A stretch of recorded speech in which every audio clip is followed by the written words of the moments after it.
அவளின் குரல் நடுங்கும். எல்லோரும் என்னை பார்த்து சிரிப்பார்களா? நான் தவறாக பேசிவிட்டால் என்ன ஆகும்? இந்த எண்ணங்களே அவளின் சுயநம்பிக்கையை குறைத்தன. கீர்த்தனாவுக்குள் ஒரு பெரிய திறமை மறைந்திருக்கும். அவள் யோசித்து எழுதுவதிலும் புதிய கருத்துக்களை உருவாக்குவதிலும் வல்லவர். ஆனால் அந்த திறமை வெளியில் தெரியவில்லை. ஏனெனில் அவள் தன்னை வெளிப்படுத்த தயங்கினாள். ஒரு நாள் கல்லூரியில் புதுமையான யோசனைகள் என்ற தலைப்பில் ஒரு குழு படைப்பு நிகழ்ச்சி அறிவிக்கப்பட்டிருந்தது.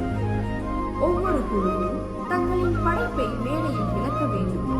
கீர்த்தனாவின் குழுவினர் அவள் எழுதிய கருத்துகள் மிகவும் தெளிவாகவும் அர்த்தமுள்ளதாகவும் இருப்பதை அறிந்தனர்.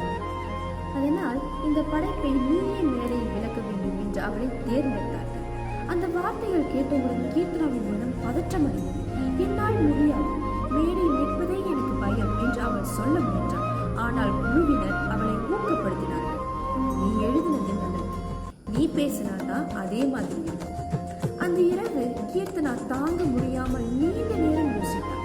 பயம் ஒரு பக்கம், வாய்ப்பு மறுபக்கம்.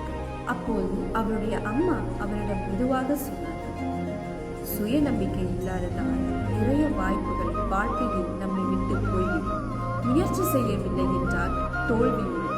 முயற்சி செய்தால் வெற்றி இல்லை என்றாலும் ஒரு அனுபவம் கிடைக்கும். அந்த வார்த்தைகள் கீர்த்தனாவின் மனதில் ஆழமாக பதிந்தன.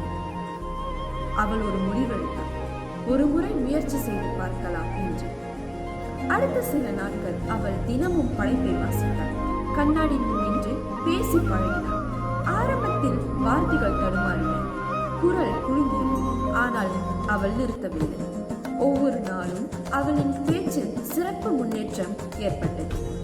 என்னால் பேச முடிகின்றது என்ற நம்பிக்கை அவளுள் மெதுவாக உருவானது. நிகழ்ச்சி நாள் வந்தது. மேடையில் நிற்கும் அவள் இதயம் வேகமாக கொண்டது, கை நடுங்கியது. ஆனால் அவள் தன்னை தானே நினைவுபடுத்திக் கொண்டாள். நான் முயற்சி செய்யவே வந்திருக்கிறேன், தோல்விக்காக அல்ல. அவள் பேசத் தொடங்கினாள். ஆரம்பத்தில் மெதுவாக இருந்த குரல் சில நிமிடங்களில் தெளிவானது. அவள் சொன்ன கருத்துக்கள் மாணவர்களையும் ஆசிரியர்களையும் கவனிக்க வேண்டியது. அந்த மேடையில் அவளுக்கு பயம் இல்லை, நம்பிக்கை இருந்தது. நிகழ்ச்சி முடிந்ததும் ஆசிரியர்கள் அவளை பாராட்டினார்கள். உன் படைப்பு மட்டுமல்ல, உன் தைரியமும் பாராட்டக்கூடியது என்று சொன்னார். அன்று கீர்த்தனா ஒரு முக்கியமான விஷயத்தை புரிந்து கொண்டார். சுயநம்பிக்கை என்பதே ஒரு நாளில் கிடைப்பதல்ல, அது முயற்சி, தைரியம், தொடர்ச்சி. இதனால் தான் அது உருவாக்குகிறது. அந்த மேடையில் நின்று கீர்த்தனா நாளை வாழ்வில் எந்த சவாலையும் எதிர்கொள்ள தயாரானார். இக்கதையிலிருந்து நாம் என்ன கற்றுக்கொள்ள வேண்டும் என்றால், சுயநம்பிக்கை இருந்தால் நம்முள் இருக்கும் திறமை வெளிப்படும். அதுவே வாழ்க்கையில் மாற்றும் சக்தி.